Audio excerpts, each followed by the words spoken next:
네, 시장에서 가장 핫한 이슈를 골라서요. 또 심도 깊게 이해를 해보고 또 전략까지 세워드리겠습니다. 마켓 트렌드 이상준 부장 나오셨습니다. 안녕하십니까? 네, 안녕하십니까? 안녕하세요. 네, 오늘 어떤 핫한 이슈 들고 나오셨나요? 자, 코스피 2050입니다. 네. 근데 내 종목은 빠졌다. 이런 투자자들이 굉장히 많습니다. 네. 이런 현상이 왜 벌어졌는지, 앞으로도 또 이어질지, 그렇다면 또 대응은 어떻게 해야 될지 알아보도록 하겠습니다. 네. 아무래도 우리 개인 투자자분들이 가장 많이 들고 있는 종목들이 코스닥 시장에 있기 때문에 그렇지 않을까 싶습니다.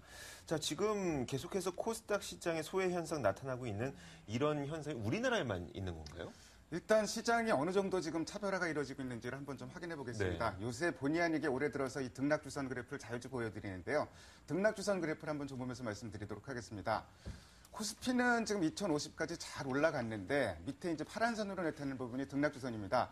매일매일 상승한 종목수에서 하락한 종목수를 뺀 건데요. 그러니까 지수는 올라가는데 상승한 종목수는 오히려 줄어드는 완전히 거꾸로 움직이는 현상이죠. 그러니까 지수는 올라가는데 체감 지수는 오히려 떨어지고 있다 이렇게 보시면 될 것 같습니다. 그래서 많은 투자자 여러분들이 내 종목은 떨어지고 있다 이렇게 많이들 느끼시고 있는 것 같습니다. 뭐 지금 앵커께서도 말씀하셨지만 그렇다면 어느 종목들이 좀 빠지느냐 그것도 역시 뭐 차트를 보면 좀 말씀드리겠는데 뭐 말씀하신 대로 중소형주와 코스닥 종목들이 뭐 약세를 보이고 있는 게 사실인 것 같습니다. 네. 7월 하반기 들어서 이 현상이 더욱 심화되고 있는데 그래프를 다시 보면서 좀 말씀을 드릴까요? 중소형주, 대형주 대비해서 중소형주가 어떻게 움직였는지 강도를 한번 좀 살펴봤고, 또 코스피에 대해서 코스닥이 어떻게 움직였는지 강도를 살펴보면은 최근 들어서 이게 더 극심해지고 있습니다. 각도가 더 밑으로 가파르게 움직이고 있죠. 이 그래프에 따르면은 사실은 코스닥보다는 오히려 소형주의 소외 현상이 더 심화되고 있는 이런 현상을 나타내고 있습니다. 그렇다면 아까 이제 질문했듯이 우리나라에만 이런 현상이 있느냐? 뭐 그렇다고 봐도 될 것 같습니다. 미국 같은 경우는 이 현상이 좀 거꾸로 나타나고 있습니다. 미국의 주요 지수들 상대 강도를 한번 좀 살펴보면은요. 연초를 기준으로 살펴보면은 S&P 500 지금 뭐 사상 최고치 경신하고 있죠. 잇따라 경신하고 있고 나스닥 지수도 세고 다우 지수도 또 올랐습니다. 근데 중소형주를 나타내는 지수, 러셀 2000 지수는 이것보다 더 셉니다. 뭐 이 부분도 그래프로 한번 확인해 보시죠. 연초 기준 100으로 놓고 다우 지수와 S&P 500 지수 그리고 러셀 2000 지수를 살펴봤는데 자, 위에 있는 부분, 검은 선으로 나타난 부분이 러셀 2000 지수의 상대 강도입니다. 비교가 안 될 정도로 강하죠. 굉장하네요. 예, 그러니까 미국 시장은 대형주보다 중소형주가 시장을 주도하고 있다. 이렇게 봐도 과언이 아닌 것 같은데 우리 시장만 이런 소외 현상이 좀 심화되고 있는 어떻게 보면 상당히 좀 답답한 흐름이 좀 이어지고 있다고 보셔도 될 것 같습니다. 네, 알겠습니다. 우선 물가 같은 경우에도 사실 직접 느끼는 장바구니 물가가 더 무겁게 느껴지기 마련인데요. 주가도 역시나 체감지수가 훨씬 악화됐다는 말씀 주셨습니다.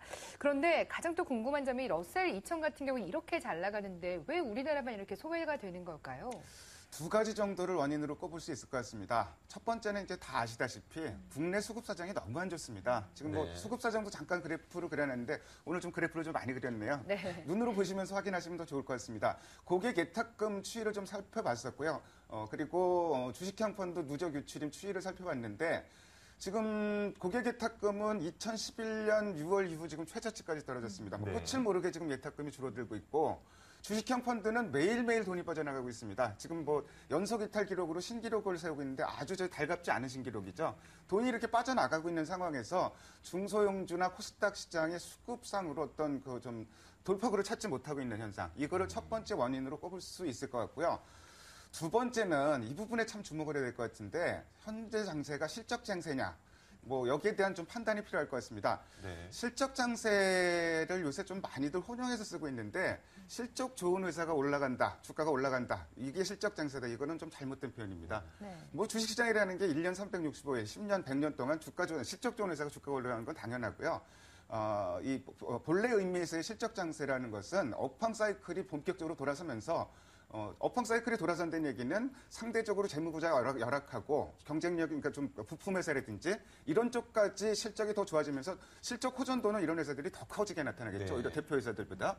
근데 지금 흐름을 보면은 대표 회사들만 움직이고 부품사라든지 또 2등, 3등 회사들은 잘 움직이질 않습니다. 이게 실적상으로 또 부품 회사라든지 2등, 3등 회사들은 실적상의 모멘텀이 발생을 하지 않고 있기 때문입니다. 뭐 가장 비근한 예를 들 수 있는 게 삼성전자는 뭐 사상 최대 실적 10조 원 영업이익을 기록을 했는데 스마트폰 부품사들은 굉장히 어렵다고들 얘기를 했죠. 그러니까 지금 실적 장세라는 표현 자체가 좀 잘못되어 있다 이렇게 좀 생각을 하시면 될 것 같고요.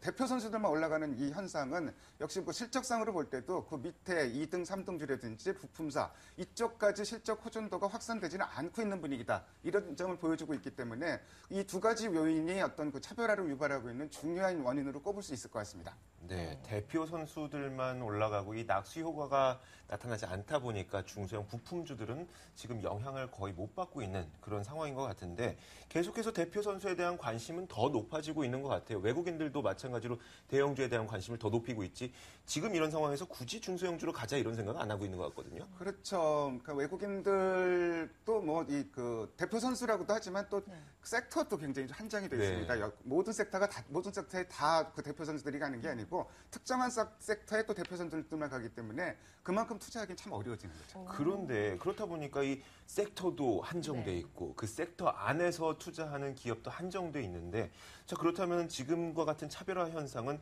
더 오래 지속된다는 얘기 아닐까요?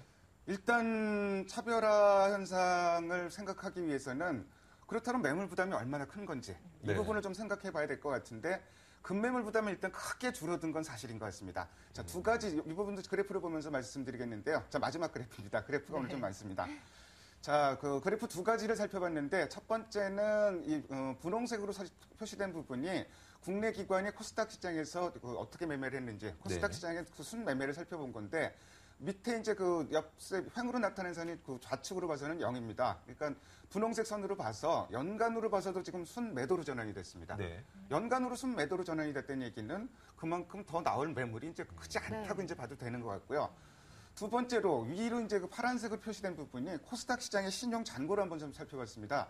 뭐 연초에 비해서는 많이 올라와 있긴 하지만 고점에 대비해서는 상당히 많이 줄어들어 있습니다. 네. 그러니까 기관 매물 부담도 줄어들었고 또 개인 그 매물 부담도 상당히 줄어들었다고 봐야 되는데 그렇다면 코스닥 시장이 바로 돌아설 거냐 이 부분은 조금은 시간이 걸릴 것 같습니다. 네. 왜 그러냐면은 심리가 워낙 나빠졌기 때문입니다. 네. 특히 지난주에 이 시간에서 좀 말씀을 드렸었는데 코스닥 시장 한번 급락할 때 국내 기관의 매물 폭탄이 쏟아졌었죠. 특히 뭐 CJ ENM 같은 네. 뭐 코스닥 시장에서 어찌 보면 상당히 상징성이 있는 대표 우량 회사입니다.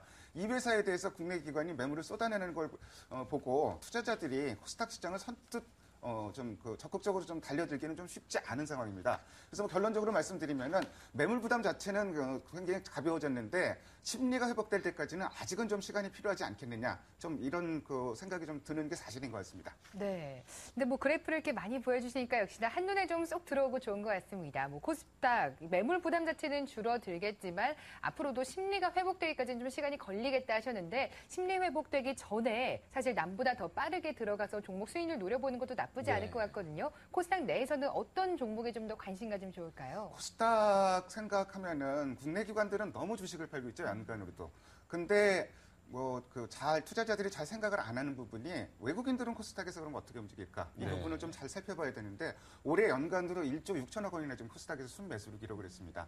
그리고 10월 들어서는 어떻게 됐느냐? 2,800억 원 정도 주식을 사고 있어요. 네. 외국인이 코스닥에서 지금 주식을 팔고 있는 상황이 아닙니다. 네. 문제는 사는 종목만 산다는 얘기죠. 그래서 외국인 수급에 많이 주목을 해야 될 것 같은데요. 최근에 사고 있는 10월 중에 외국인들이 사고 있는 종목을 한번 좀 살펴봤습니다. 순매수 탑10 종목을 좀 살펴봤는데 이 부분은 표로 좀 정리를 해봤습니다. 파라다이스를 가장 많이 샀고요. 서울반도체 그리고 뭐 여러 가지 종목들이 좀 있습니다. 뭐 서울반도체는 막 꾸준히 사고 있는 종목이고 네. 솔브레인이고 이런 종목들도 상당히 좀 많이 주목을 해야 되는데 외국인 매매, 코스닥 매매 관련해서 큰 트렌드에 관한 그 부분만 마지막으로 한 번 더 말씀드리겠습니다. 외국인이 시간이 올해 들어서 1조 6천억을 샀다고 얘기를 했는데 시간이 흘러가면 흘러갈수록 IT 부품이라든지 IT 쪽에서 좀 떠나가면서 BIT 쪽으로 좀 옮겨오고 있습니다. 최근 들어서 BIT에 대한 매수가 강화되고 있고 그중에서도 두드러지는 쪽이 우리가 좀 즐기는 놀고 먹고 즐기고 네. 좀 이런 쪽 있죠. 예를 들어서 뭐 파라다이스도 그 예를 들 수 레저 있을 것 쪽이요? 같은데 이런 쪽 주식 쪽으로 좀 순매수 강도가 좀 강화되고 있다는 점 외국인의 있던 매수 트렌드의 큰 변화 이런 변화도 잘 읽어가면서 코스닥에 접근하실 분들은 이런 부분을 분명히 머릿속에 두고 접근하실 필요가 있을 것 같습니다. 네, 코스피 같은 경우에 사실 최근 2달 동안 10%가량 상승을 했습니다. 코스닥만 허우적대고 있는데요. 올해 초에 정부의 중소기업 육성이다 뭐다 해서 코스닥이 훨씬 더 강했잖아요. 그렇습니다. 이런 거에 비교해보면 훨씬 더 한눈에 들어오는 것 같습니다. 코스닥에 대한 전략까지 세워주셨는데요. BIT주로 더 관심을 가져보자는 말씀 주셨습니다. 마켓 트렌드 오늘 이상준 부장과 함께했습니다. 말씀 고맙습니다. 감사합니다.